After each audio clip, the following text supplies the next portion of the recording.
Their proposal in the GOP side would basically peg the student loan rates to the market, to the 10-year Treasury rating, and cap it at 8.8%. It would also get rid of subsidized loans. Either way, that's not even why we're talking about it. So their proposal failed the Senate, as it should have. It passed the House, failed the Senate. The Democrats proposed a bill that would keep the rates the same for, middle class and working class college students for 2 years at 3.4%. Republicans filibustered said bill. Filibustered it. And here's what they said. This is why they filibustered it. Because the bill, in order to pay for this 2-year extension. Now let's go back. The Republicans are the ones that have forced us to have a pay for everything. If you want to spend any money in Washington, thanks to Republicans, you now have to find a way to pay for it. So, the Democrats said, in order to pay for this expansion of the student loans for middle class and working class families, what we're going to do is that we're going to take away the loophole that exists for oil companies and corporations. We're going to close the tax loophole. This tax loophole is slated to cost the U.S. government and Americans $8.6 billion a year, to an organization, or organizations rather, that make almost $1 trillion. The oil industry makes money hand over fist.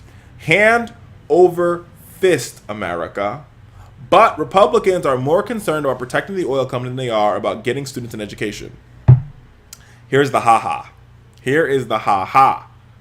It was found from a letter to the Chamber of Commerce. A letter to the Chamber of Commerce was sent to individual members of the Republican Party, asking them to maintain this tax loophole, and it's called the oil spill liability fund. And basically, what Democrats would do is it would increase the amount of money that companies had to pay to this liability fund. And that would pay for this student loan issue. And basically, the Chamber of Commerce said we need to protect this, but we need to slash this liability fund, slash how much people pay into it, and keep the tax loopholes there for oil companies. So, in other words, we'd rather give rich people and millionaires and billionaires and oil companies and corporations and multinational corporations and yacht makers and jet owners and on and on and on tax giveaways, while young people and people trying to pursue the American dream continue to be degraded and hurt by Republicans. That's crazy to me. It blows my mind that Republicans are more concerned, more willing to help the rich get richer, while people who live the American dream, who want to have a better American dream, don't even have a shot. And the Republicans don't make it any easier for them to get a shot.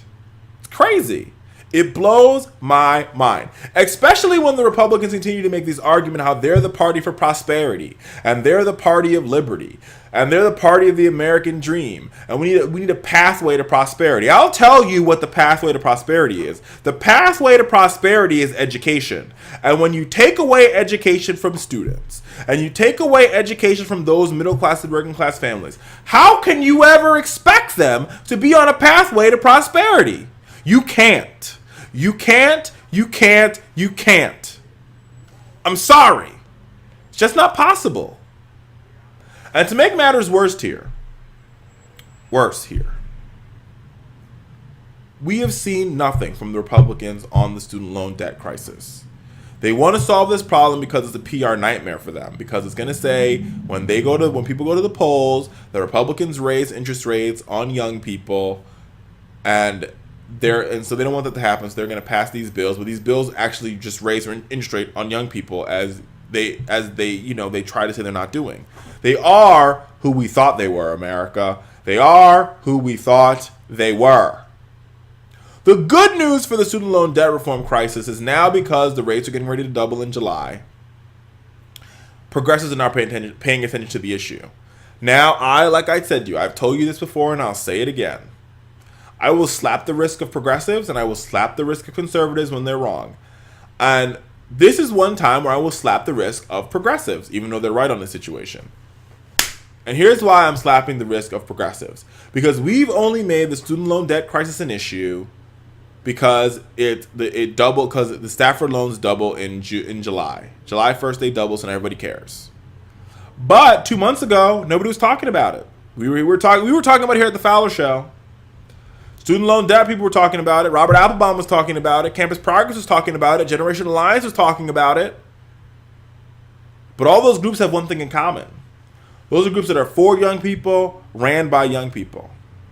Where are our progressive allies when we need them to fight for student loan debt reform? It's only because it's in the press do they want to fight about it and talk about it now. We need to do better, progressives. We've got to do better. I'm telling you, we have to.